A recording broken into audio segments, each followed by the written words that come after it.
सुप्रभातम। नमस्कार। मैं विवेक जैन महाजन, संभाजीनगर, महाराष्ट्र से। जैसे दूसरा दौर अपना चला गया, अपन ने सूक्ष्म योग क्रियाओं में उंगलियों का, एड़ियों का, घुटनों का, कमर का एक्सरसाइज किया है। और उसके बाद में अब हम प्राणायाम के दौर पे चल रहे हैं, क्योंकि पेट में आते हैं सब, तो वहाँ पे हमको पेट के लिए भी कोई इंतज़ाम हो। प्राणायाम का मैंने मतलब बताया था कि अपने प्राणों को मजबूत करता है, अपने जीवन शक्ति को मजबूत करता है, उसको प्राणायाम करते हैं। एक बार जो कल तक मैंने किया था उसको थोड़ी सी देर में दोहरान करके एक बार रिपीट करके उसको हम आगे चलेंगे, अगला प्राणायाम जो करेंगे जो उसके लिए।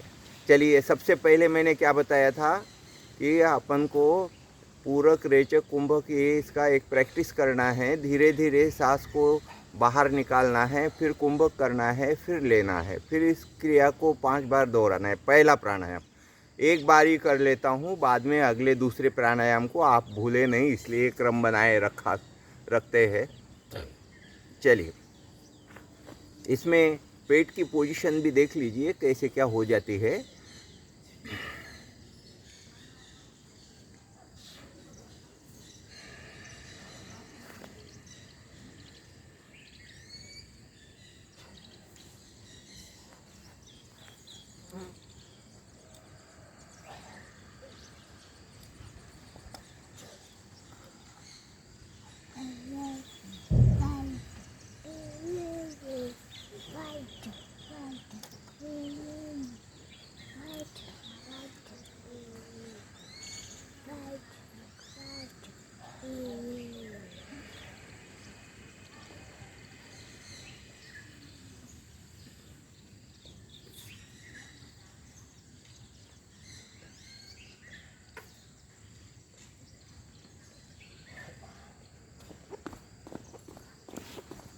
इसको 5 बार दोहराना है और इसके बाद में हम उसको फास्ट इसमें करेंगे।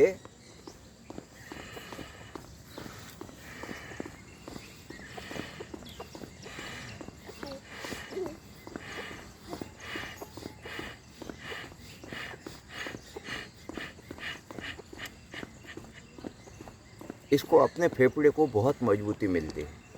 दूसरा प्राणायाम मैंने भ्रस्त्री प्राणायाम कहा था, लोहार के भाते जैसे या हवा खींच करके। दूसरा उदाहरण मैंने आपको दिया था, जैसे गुब्बारा रहता है तो गुब्बारे में हम हवा फुलाते हैं तो एकदम से छोड़ देते हैं तो एक साथ निकल जाते।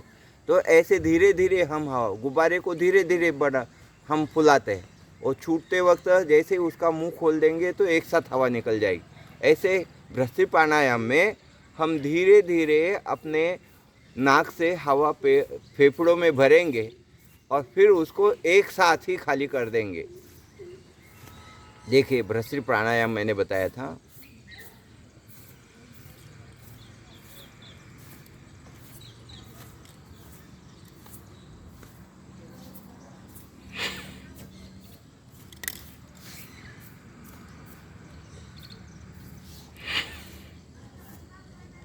उसमें अपना पूरा बॉडी जो है एकदम स्टेबल रहेगा, पूरा शरीर जो है पुतले जैसा एकदम स्थिर रहेगा, खाली सांस बाहर निकलेगी। यूँ नहीं करना है, ऐसे नहीं करना है। आपकी रीढ़ की हड्डी सीधी रहेगी। देखिए,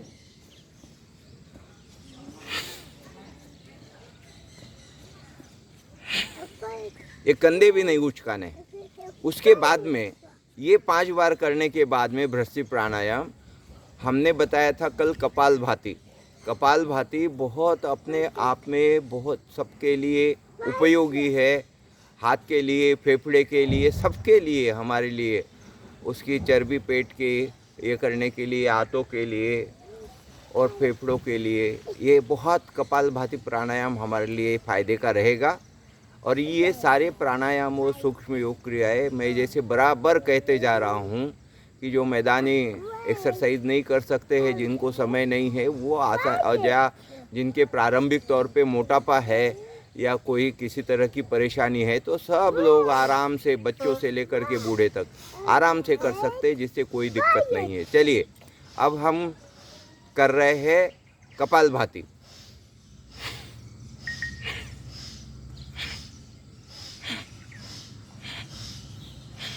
इसको कितनी बार करना है?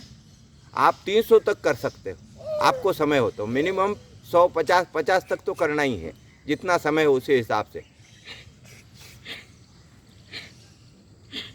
इसमें भी पूरा शरीर स्टेबल रहेगा, खाली हमारा पेट का रहेगा। यहाँ हाथ यूं रखेंगे तो बहुत आसानी रहेगी। और जैसे हम लास्ट में पूरा ख़त्म करते तो उसको फास्ट रिदम में एकदम जल्दी जल्दी उसको करेंगे।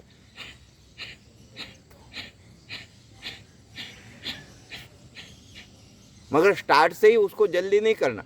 स्टार्ट से तो शुरुआत जब हम 100 की गिनती करेंगे, जितना हमने तय किया है वहाँ तक तो स्लोली चलेंगे। देखो ऐसे, जब उसका फ़ायदा मिलेगा।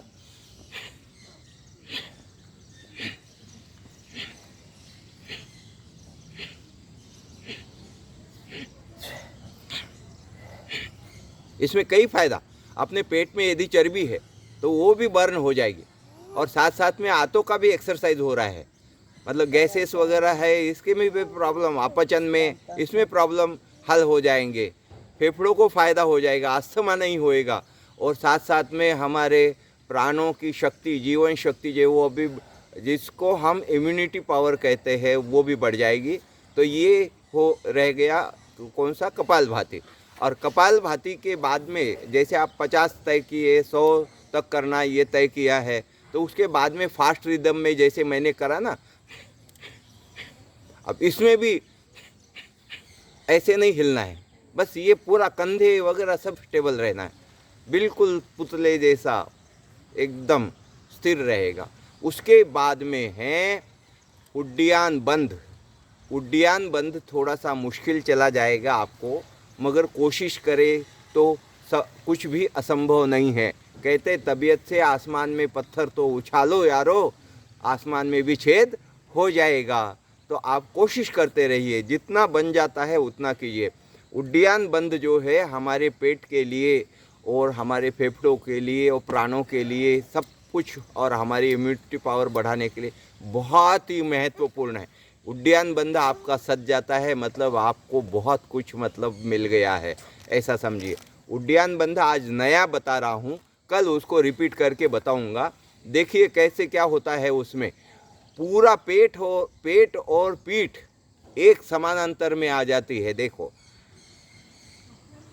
पहले हम पूरा सांस, मतलब हम रेचक करेंगे मतलब सांस को पूरा बाहर निकाल लेंगे, और रेचक करके फिर हम कुंभक करेंगे, मतलब सांस को रोक के रखेंगे। जैसे बाहर निकाला है ना, तो सांस नहीं लेना, वहाँ पे हमको जैसी पोजीशन है उसमें रुकना है, और उसमें हम उड्डयन बंद लगाएंगे।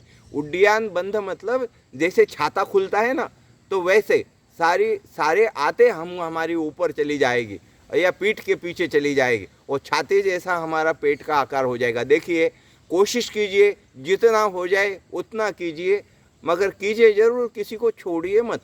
चलिए, जैसे मैं सांस निकाल रहा हूँ, अब बोलूँगा नहीं तो बाद में समझ जाना। पहले सांस पूरा निकालूंगा बाहर, फेफड़ों को खाली कर दूंगा सांस हवा से, ऑक्सीजन से, और फिर बाद में उड्डयन बंद लगाऊंगा और वहाँ पे स्टेबल रहूँगा थोड़ी देर, और फिर उड्डयन बंद छोड़ूंगा।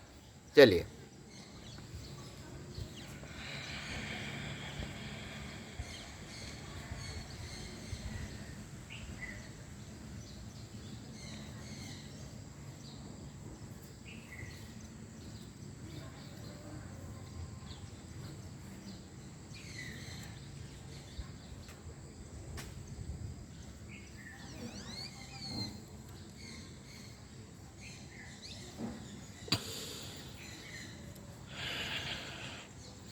मैं आप सबसे बराबर ये वादा करता हूँ कि यदि ये उड्डयन बंध आपका सद गया तो आपको पेट का कोई भी विकार नहीं रहेगा। अपचन, एसिडिटी, किसी प्रकार का कोई विकार नहीं होगा। हाँ, जिनकी स्थूलता है, मोटापा है, उनको शुरू में तकलीफ जाएगी, मगर जिद्द रखो, इसका पीछा करो और छोड़ो मत, तो आपको एक दिन ये साध्य हो जाएगा। मुझे कोई एक दिन में ये नहीं आया है, करते करते 30-35 साल हो गए जब यहाँ पे पहुँचा हूँ मैं। तो आप 2-4 दिन करोगे, अरे ये तो अपन को बैठ नहीं रहा है और छोड़ दोगे तो ऐसा नहीं चलेगा। आपको चींटी जैसे है ना, दीवार पे चढ़ती है तो 100 बार चढ़ती है, फिर भी अपनी जिद नहीं छोड़ती है और जहाँ तक जाना है वहाँ पहुँच जाती। इतनी जिद आपको रखनी पड़ेगी। और जीवन पर्यंत जैसे सांस लेना हमारे लिए ज़रूरी है, भोजन करना हमारे लिए ज़रूरी है, वैसे हमको ये एक्सरसाइज करना, योगा करना ज़रूरी है। विश्व का सबसे सस्ता, सुंदर, सरल और अच्छा तरीका जो अपने आप को स्वस्थ रखने का है, ये है। यदि आप हॉस्पिटल जाना नहीं चाहते, एडमिट नहीं होना चाहते हैं, तो आपको स्वस्थ रखने के लिए सबसे बहुत श्रेष्ठ, सर्वश्रेष्ठ तरीका, तो मैं ये कहता हूँ सर्वश्रेष्ठ तरीका ये है कि आप योगा के साथ में जुड़ जाइए। फिर से एक बार इसको रिवीजन करके आज समापन की ओर चलते हैं और फिर कल नया एक हर रोज़ एक प्राणायाम बढ़ाता जाऊंगा। ज़्यादा बर्डन नहीं है, आपको एक समझना है। अब इसमें क्या करना है, पूरी सांस में फेफड़े से बाहर कर रहा हूँ और फिर उसमें स्टेबल हो जाऊंगा और फिर अपने पेट को एकदम अंदर खींच लूँगा तो आते एकदम सिकुड़ जाती है, कहाँ पहुँच जाती है पता नहीं चलता है। ये पेट इतना दिखाई दे रहा है ना, तो आज पीठ और पेट के अंदर मिनिमम अंतर रह जाए जो वो सफल उड्डयन बंद है। देखिए,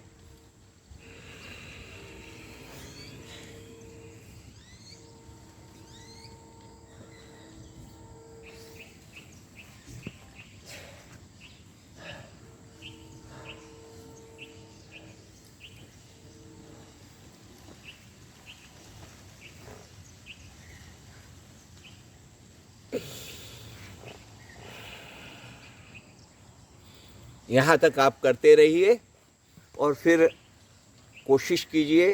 पहले दिन आपको ये नहीं सधेगा, मगर निरंतर रूप से आप करते रहेंगे तो करत करत अभ्यास नित जड़मति होत सुजान। आप भी निरंतर करते रहेंगे तो निश्चित तौर पे आपको अपने जीवन में स्वास्थ्य के लिए फ़ायदा होगा। इसी भरोसे के साथ, विश्वास के साथ में आज हम यहीं रुक जाते हैं। कल फिर मिलेंगे। नमस्कार।